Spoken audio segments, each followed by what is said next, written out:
गोपाला मुरली मनोहर नंद लाला।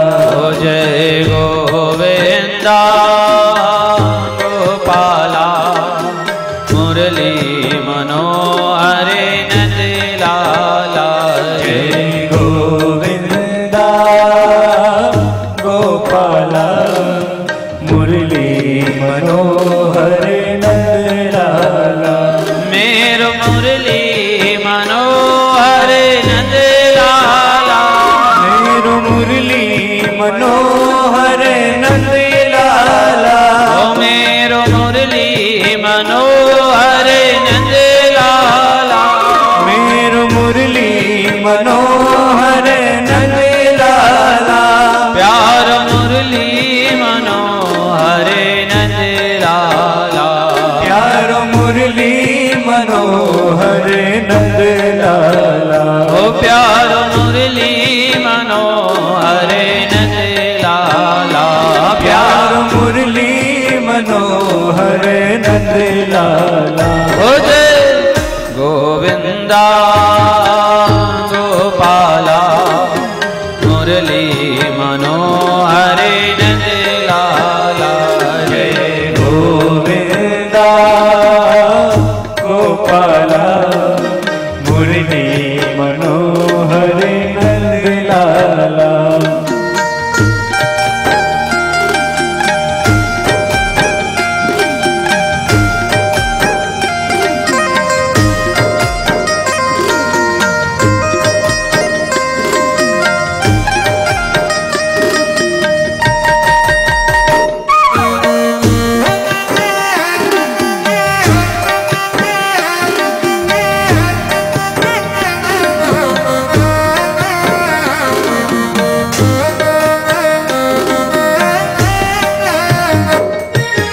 गोविंदा गोपाला मुरली मनोहर नंद लाला।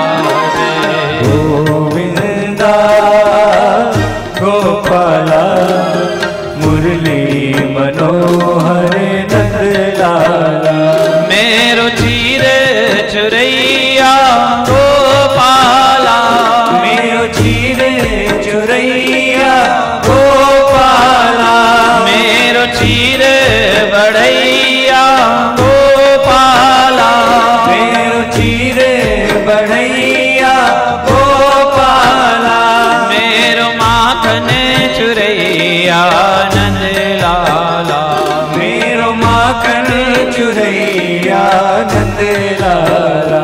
ओ मेरो माखन चुरैया नंद लाला। मेरो माखन चुरैया नंद लाला। हो जय गोविंदा गोपाला मुरली मनोहर नंद लाला।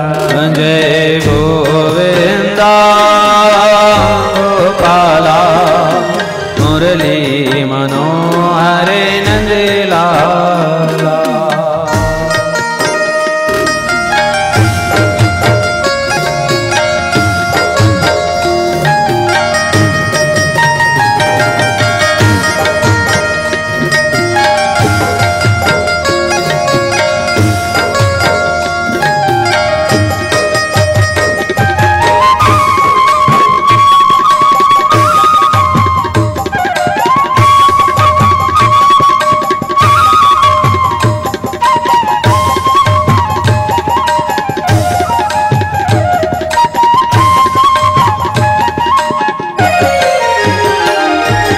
गोविंदा गोपाला मुरली मनोहर नंद लाला।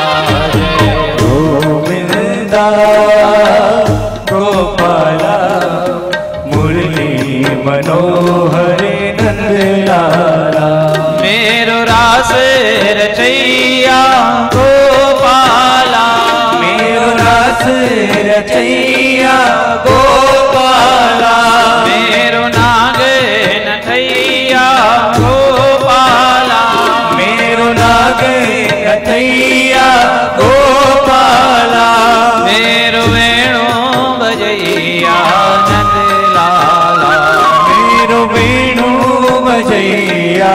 नंद लाला। हो जय गोविंदा गोपाला मुरली मनोहरे नंद लाला। जय गोविंदा गोपाला मुरली मनोहर नंद लाला।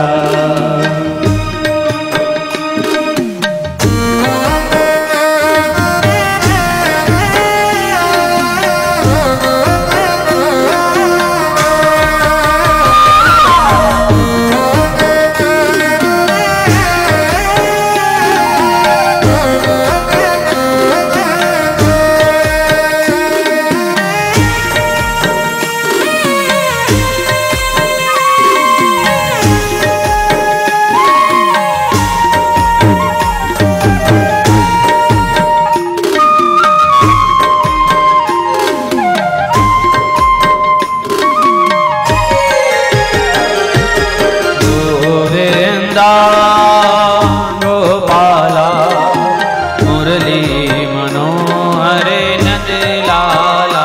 जय गोविंदा गोपाला मुरली मनोहर नंद लाला। मेरो मुरली मनोहरे नंद लाला। मेरो मुरली मनोहर नंद लाला। मेरो मुरली मनोहरे नंद लाला। मेरो मुरली मनोहर नंद लाला। मेरो मुरली मनोहरे नंद लाला। मुरली मनोहर नंद लाला। मेरो मुरली मनोहरे नंद लाला। मेरो मुरली मनोहर नंद लाला।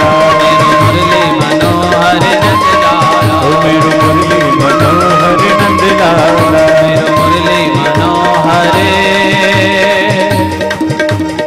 नंद लाला। नंदन भगवान की जय। आइए हम सभी भगवान का वांग्मयी विग्रह श्रीमद् भागवत महापुराण को प्रणाम करें। भगवान नंदनंदन को वंदन करते हुए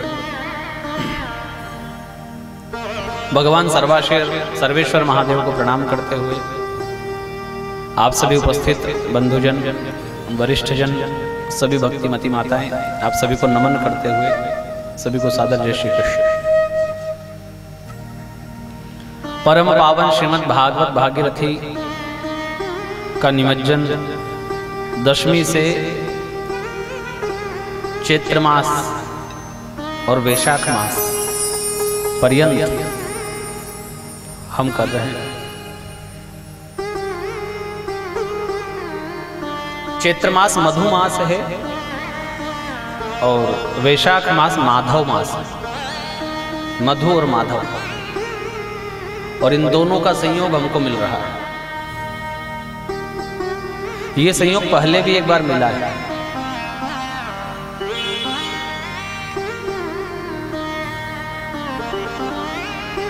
राम कथा है ना, 2019 में शायद हुई थी, और उसमें रामनवमी से हनुमान जयंती तक या दशमी से शायद हनुमान जयंती तक ऐसा कुछ आयोजन हुआ था। भगवान सर्वेश्वर की कृपा से और हमारे मातृपितृ स्वरूप भगवत चरणारविंद अनुरागी श्री स्वर्गीय अनिल जी ने और स्वर्गीय श्रीमती मंजुला देवी ने, क्या उनको भगवान में लगन थी। आप लोगों ने तो यहाँ देखा ही होगा, आप तो उनके निकट रहते ही थे, किंतु जब जब वो हमारे साथ कहीं तीर्थ कथा में जाते थे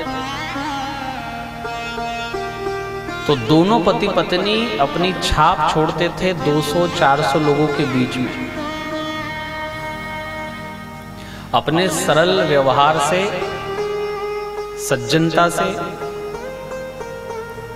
और मैं तो उनको कहता था कि नीम जी कहाँ आप पुलिस में चले गए, आपको किसने पुलिस में रखा होगा।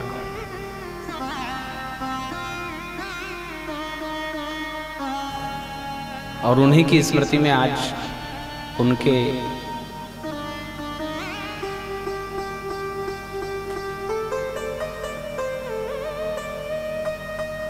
द्वादश मास में हम श्रीमद् भागवत का आयोजन रख रहे हैं।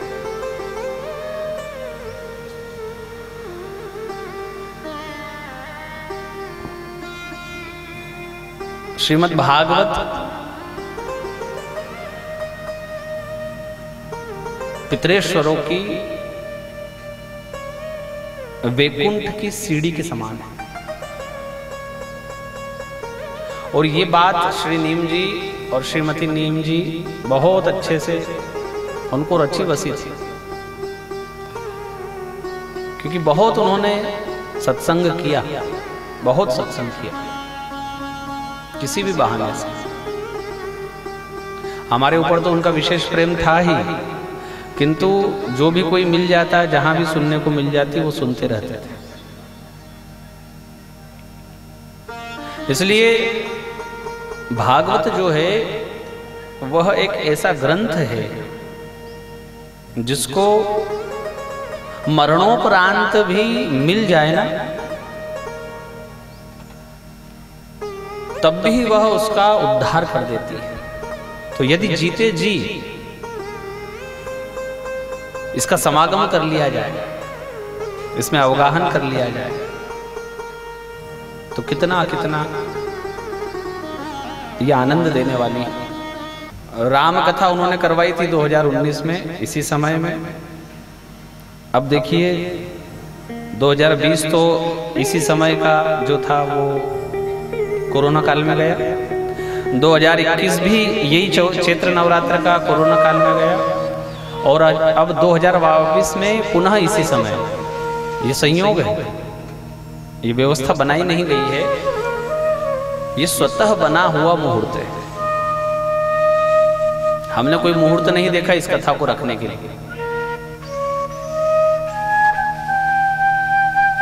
और याद भी अभी आया, जब यहाँ व्यासपीठ पर आके बैठे ना, तब याद आया कि इससे पहले कब आयोजन हुआ था।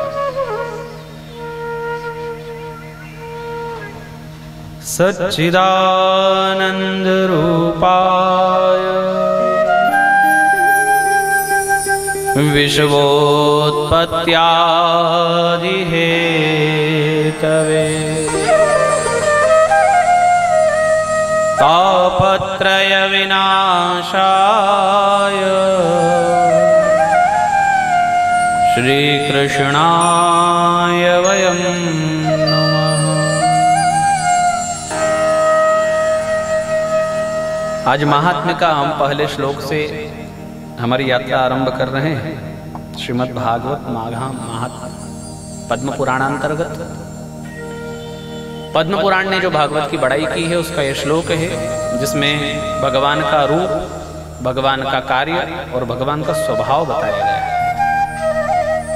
सच्चिदानंद भगवान का रूप है, विश्व की उत्पत्ति, पालन और संहार उनका कार्य है, और भक्तों के एकमात्र नमन से वह भक्तों के सकल प्रकार के कष्टों का हरण करते हैं। ऐसे भगवान श्री कृष्ण को नमन है। द्वितीय श्लोक में कथाकार की वंदना है। यम प्रव्रजन्तमनुपेतमपेत कृत्यम द्वैपायनो विरह कातर आजुहाव पुत्रेति तन्मयतया तरवोभिनेदो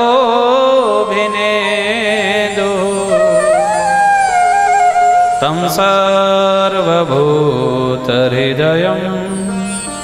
मुनिमानतोऽस्मि।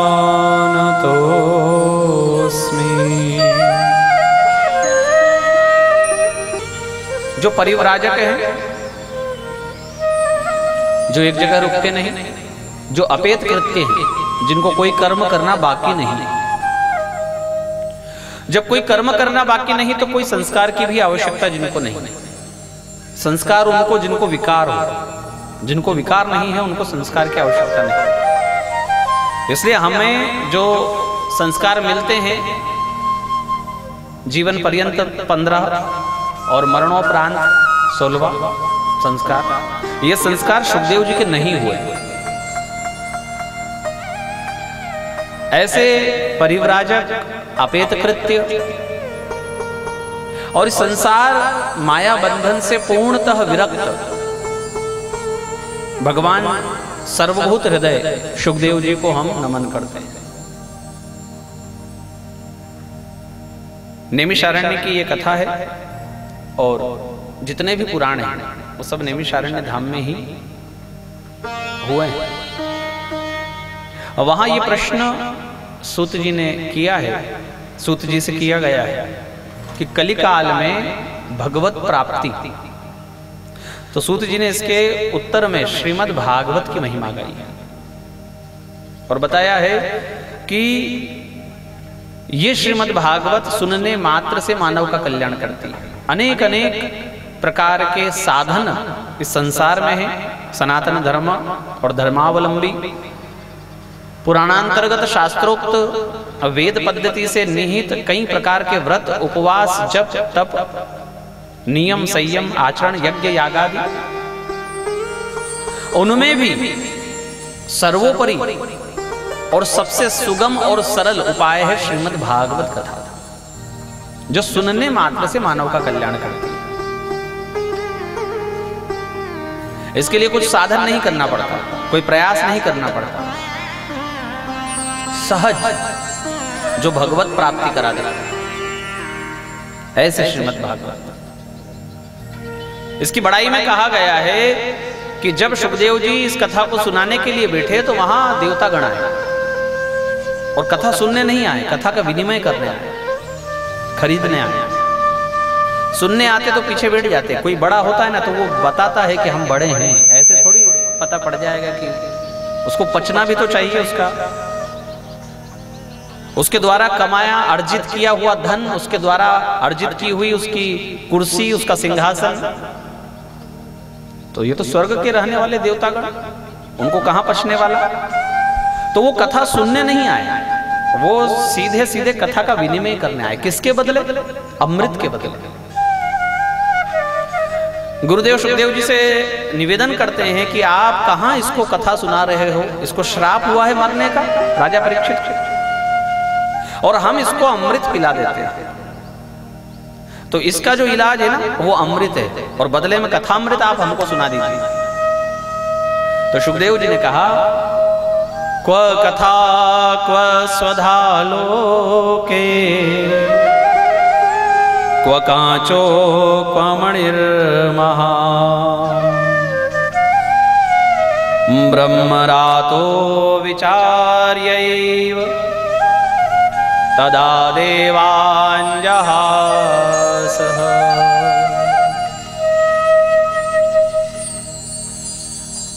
मजाक बना करके देवताओं का सुखदेव जी ने भगा दिया। कहां कथा और कहां सुधा, कहां कांच का टुकड़ा और कहां मूल्यवान मणि। क्या कांच के टुकड़े से मूल्यवान मणि का विनिमय हो सकता है? और यदि नहीं हो सकता है तो उसी प्रकार कथा से अमृत की कोई तुलना नहीं की जा सकती, क्योंकि वास्तविकता में तो अमृत दुख का ही कारण है,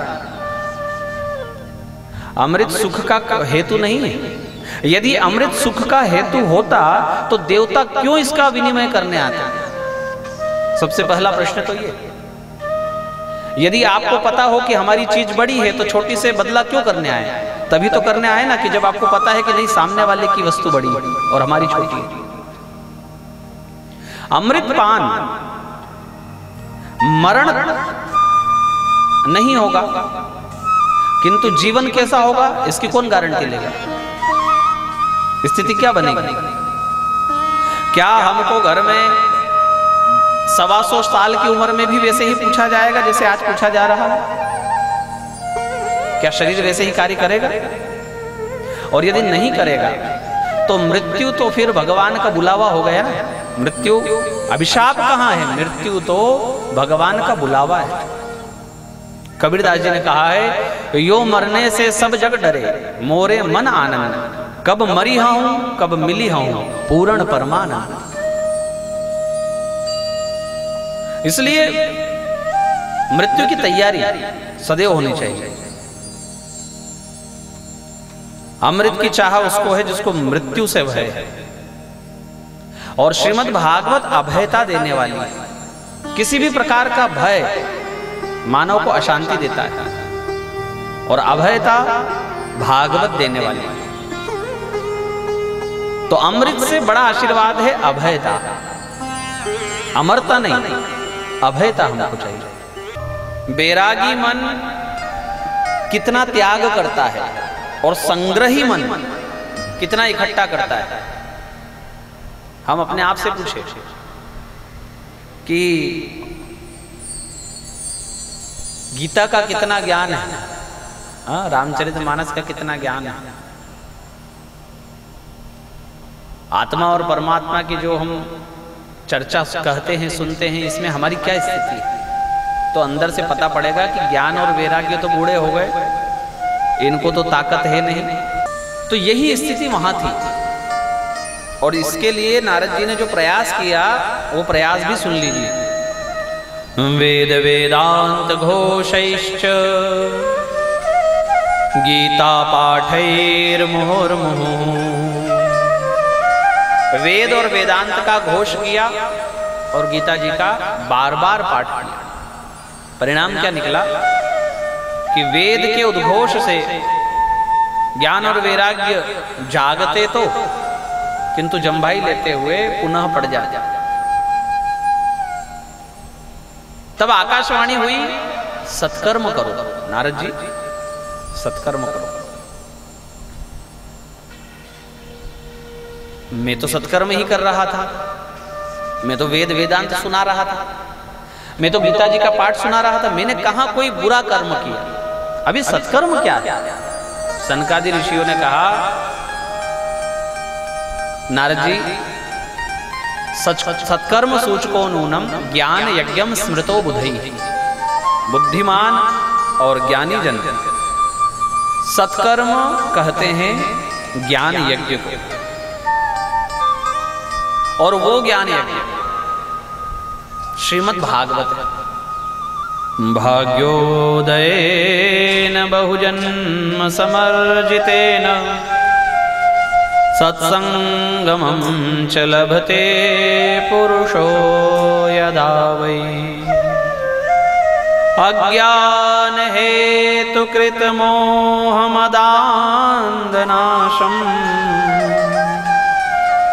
नाशं विधाय हि तदो दयते विवेकः। बहुजन्म समर्जितेन, जब बहुत जन्मों का पुण्य उदय होता है तब कहीं जाकर के श्रीमद् भागवत का लाभ प्राप्त होता है। इस विषय में कई लोगों को लगेगा और लगता है, हमको भी प्रश्न आया कि पहले तो प्रचार प्रसार का इतना कोई माध्यम था नहीं, अब तो टेलीविज़न है, फ़ोन है, और उस पर कथाएं भी है, और रात दिन कथाएं टीवी पर। हाँ, हमारे आस पड़ोस मोहल्ले में, गांव में, कस्बे में चला ही करती है।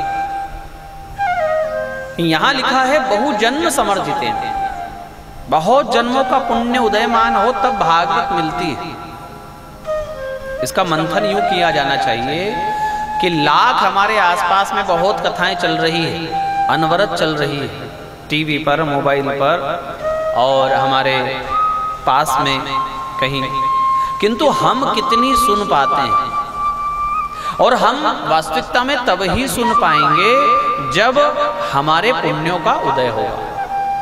हमारे पुण्यों का उदय होगा तो हम बद्रीनाथ में भी जाकर कथा सुन लेंगे, और अगर हमारे पुण्यों का उदय नहीं है तो हमारे मोहल्ले में भी चलकर आ जाए ना, तो हमको कोई काम आ जाएगा, हमको वहां जाना पड़ जाएगा। नहीं सुन पाएंगे। और ऐसे अनेक उदाहरण हमारे पास, इतनी कथाएं हमने की है, हर तरह का अनुभव मिलता है। कई लोग आकर हमको कहते हैं कि मोहल्ले में कथा थी, किंतु क्या पाप हमारे आड़े आया कि हम कथा नहीं सुन पाए। और कथा अगर सुननी है तो आपको कहीं से भी चलाकर आना पड़ेगा और कथा में बैठना पड़ेगा। ये कृपा है भगवान की। बहुजन्म समर्जिते सत्संगमं च पुरुषो यदा। तो ठीक है भाई, आप कथा कीजिए। अगर सत्कर्म भागवत ही है, ज्ञान यज्ञ भागवत ही है, तो मैं किसी और को कहाँ ढूंढने जाऊं?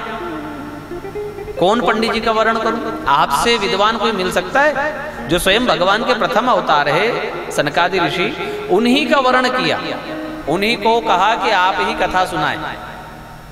और कथा सुनाने के लिए स्थान निश्चित किया गया, हरिद्वार का पावन तट, गंगा नदी के एक ऐसा सुरम्य वातावरण जहां वृक्षों की झुरमुट है, नीचे मुलायम बालू रहती है, मतलब ना टेंट की जरूरत, ना छाया की जरूरत, ना बिछायत की जरूरत, और निर्जन स्थान बताया है तो साउंड की भी जरूरत नहीं। ऐसे स्थान आज भी है। हमको तो बड़ी सुखद स्थिति में कथा सुननी होती है, किंतु ऐसी स्थिति आज भी। देखो, अब ये हमारा छोटा बगीचा है और यहाँ भी ज़्यादा आवाज़ नहीं थी, तो बिना साउंड के भी अभी आप कथा सुन रहे थे। ऐसे ही यदि मन लगाया जाए, कहते ना जहाँ चाहा वहाँ राह, वही कथा का आयोजन हो। सुनाने वाले 4 हैं, सनक, सनंदन, सनातन और सनत कुमार, और सुनने वाला एक नारद। अधिकतर होता यह है कि सुनने वाले 4 होते हैं और सुनाने वाला एक होता है। यहाँ उल्टा हुआ, यहाँ सुनाने वाले 4 है और सुनने वाला एक। भृगु जी को कथा का पता पड़ा कि सनकादि ऋषि कथा गाएंगे और नारद जी जैसा श्रोता होगा, बड़ी दिव्य कथा होगी भाई, तो हम क्यों पीछे रह जाएं, हम भी सुनेंगे। पत्नी को लेने गए। पत्नी ने कहा कि देखो मैं तैयार हो रही हूं, जब तक थोड़ा अपने मोहल्ले में भी कह दो, बेचारे इन लोगों ने क्या बिगाड़ा है। तो भृगु जी ने सबको कहा सुनाया कि बड़ी दिव्य कथा होने जा रही है, और ये कथा सनकादि ऋषि गाएंगे, नारद जी जैसे श्रोता हैं। ऋषियों ने अपने सारे कार्यों से निवृत्ति पाकर तुरंत तत्क्षण कथा की ओर गति की। यदि आपको कथा में प्रेम है तो आपको कोई और कार्य रोक नहीं सकता है। और यदि कोई कार्य में आप रुके हुए हैं, है ना, कथा तो अभी चलेगी, अभी तो शुरू हुई है, 7 दिन चलेगी, अभी तो 2 बजे से समय है, 3 बजे तक तो व्यवस्था लगेगी। यदि ये मन में है तो कथा में हमको थोड़ी प्रेम में कमी है। हम जब ये प्रसंग सुनाते हैं तो हमको मन में ये भाव आता है कि कैसे लोग अपने घर के काम को बड़ा समझ लेते हैं, अपनी नौकरी दुकानदारी को, अपने व्यवहार को बड़ा मान लेते हैं, और कथा जैसे बहुमूल्य कार्य को छोटा समझ लेते हैं।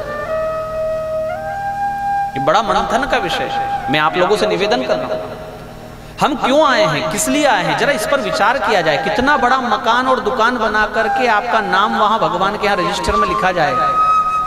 कितने रुपए तक की नौकरी करके भगवान के निगाहों में आप आ जाओगे। और यदि ऐसा संभव नहीं है तो क्यों हम व्यर्थ में, बहुत एक समय था जिसके लिए हमको प्रयास करना चाहिए था कि ठीक है, एक सुविधाओं के लिए, एक जीवन यापन के लिए जो व्यवस्थाएं चाहिए वो हमको जुटाना है। किंतु यदि अभी भी उससे पेट ना भर पाया हो, अभी भी उन्हीं कार्यों में, घर के छोटे छोटे कार्यों में हम समझ रहे हैं कि चलेंगे, अभी कथा में क्या है, चलेंगे आराम से। ये आत्मचिंतन और आत्ममंथन का विषय है, ये आपका विषय है। मैं आपको इतना बोल करके कहूं ये अच्छा नहीं है। किंतु यदि कोई विशेष, आजकल तो कथा भी बहुत कम हो गई है, हो कितनी भी रही, संख्या कितनी हो रही, इससे इस पर मत जाओ, कथा कितनी हो रही, कथा जिसको चालू करो टीवी पर, बड़ी मुश्किल से कोई 1 आध संत 2 संत ऐसे मिलते हैं जो कथा कर रहे हैं। बाकी व्यर्थ की बातें तो बहुत चल रही हैं। इसलिए यदि कोई कथा मिले तो हमको अपने हाथ का काम छोड़ते आना चाहिए। हमारी पहुंच में है, हम जा सकते हैं यदि। ये भृगु जी ने बताया। भृगु जी साधारण ऋषि नहीं, भृगु जी अवतारी है। और यदि अवतार को कथा का इतना शौक हो, चाव हो, तो हम फिर कौन है? इसलिए इसका एक क्षण इसमें डूबकर कथा का श्रवण करना चाहिए।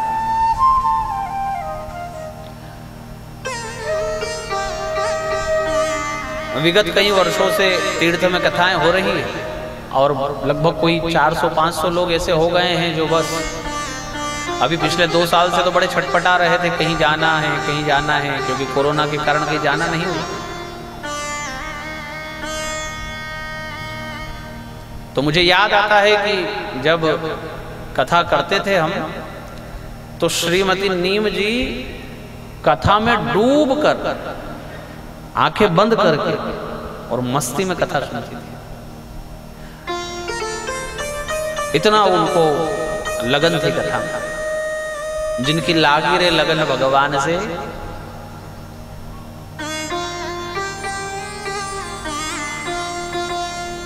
हम अपना मंथन करें कि अब और क्या करना बाकी है इस संसार में और कब हमको इससे उपरति होगी। भृगु जी ने जब यही कहा सारे ऋषियों को, सबने अपने हाथ का काम छोड़कर कथा की तरफ गति की और यहाँ प्रवचन आरंभ हुआ, जिसमें कुमार कहते हैं, सदा सेव्या श्रीमद्भागवती कथा, यस्याः श्रवण मात्रेण हरिश्चित्तं समाश्रये। सदा सेव्या श्रीमद्भागवती कथा, सदा सेवन किया जाए। सेवन शब्द आया यहाँ, श्रवण नहीं आया। यहाँ श्रवण शब्द यदि होता, यस्याः श्रवण मात्रेण हरिश्चित्तं समाश्रये, और सेवन शब्द है बीमार लोगों के लिए। जो बीमार है ना, उनको भी कथा की आवश्यकता है। जिनको मन की बीमारी है, तन की बीमारी, माताएं जब छोटा मोटा कोई तन की बीमारी हो ना, तो उसको ध्यान ही नहीं देती। घर के कामकाज में थोड़ा बहुत सिर दर्द हो रहा हो, थोड़ा कमर दर्द, थोड़ा घुटने का दर्द चलता है, ध्यान ही नहीं देती। किंतु समस्या यह है कि मन की बीमारी पर तो आजीवन कोई ध्यान नहीं देता। तन की बीमारी पर तो थोड़े समय ध्यान नहीं जाता है। यदि कमर दर्द हो रहा है 1 दिन, 2 दिन, 3 दिन, 4 दिन, किंतु 5-7 दिन हो गए, तब तो मन में आएगा कि किसी को कहें, डॉक्टर के पास जाएं। मन की जब बीमारी हो तो कोई ध्यान देने को तैयार ही नहीं, पकड़ में ही नहीं आती मन की बीमारी। क्योंकि बीमार व्यक्ति को पहले तो पकड़ना चाहिए कि हम बीमार हैं, और यदि बीमारी पकड़ में आ जाए तब उसके इलाज के लिए उपाय करना चाहिए। किंतु समस्या क्या है? मन में बीमारी है, शंका, काम, क्रोध, लोभ, मोह, मद, मत्सर। मत्सर है ना, बड़ा मच्छर की भांति होता है, बड़ा बारीक होता है, किंतु वह जब काटता है ना, अच्छा, मच्छर जिस प्रकार से कान में आकर गुनगुन गुनगुन करता है, ऐसे ही मत्सर भी कान में आकर गुनगुन गुनगुन करता है। मत्सर का अर्थ है कि जिसकी उन्नति से, जिसके सुख से हमको समस्या है।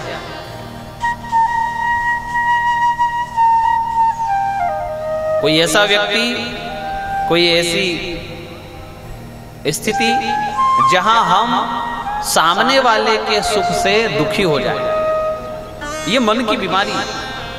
और इन सब के इलाज हेतु श्रीमद् भागवत का सेवन, जिसके विषय में आया सदा सेव्या सदा सेव्या। एक बार सुनने से काम नहीं चलेगा। हाँ, मुक्ति पानी हो तो एक बार में हो जाएगा। श्रीमद् भागवत में तो यहां तक लिखा है कि सुनने के नाम से जैसे ही घर से पैर बाहर निकाला, वैसे ही भगवान श्री हरि चित्त में आकर के अवरुद्ध हो जाता है। शुश्रूषुभित तत्क्षणात्, उसी क्षण भगवान हमारे चित्त में आकर अवरुद्ध हो जाते हैं, उनको रुकना पड़ता है बलात्। जब बहुकाल करहि सत्संगा,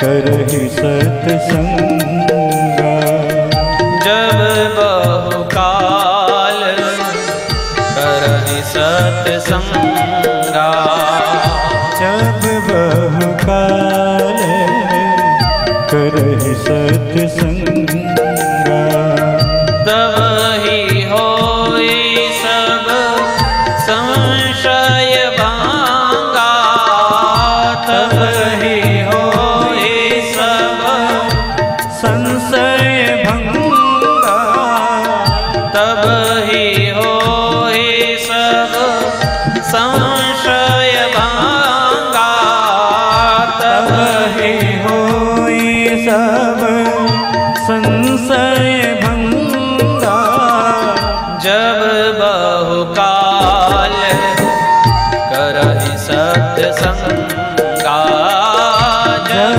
बहुकाल करहि सत्संगा।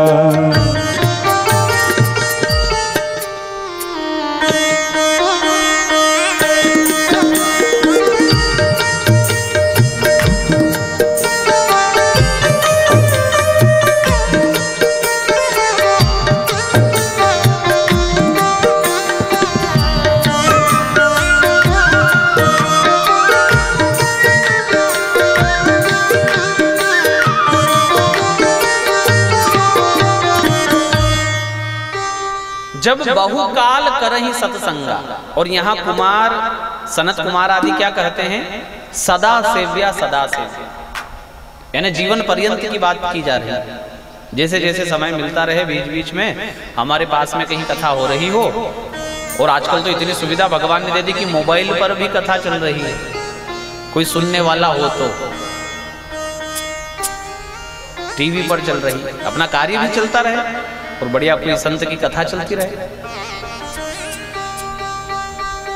तो ये दोनों चौपाई और श्लोक कितना मिलान करते हैं। एक श्लोक कहता है सदा सेव्या श्रीमद् भागवती कथा, और इधर तुलसीदास जी कहते हैं जब बहुकाल करहि सत्संगा। एक बार की राम कथा से काम होने वाला नहीं, एक बार के भागवत श्रवण से मोक्ष के अधिकारी आप हो जाओगे, किंतु जीवन में सुख यदि चाहिए, शांति यदि चाहिए, तो सदा सेव्या सदा सेव्या।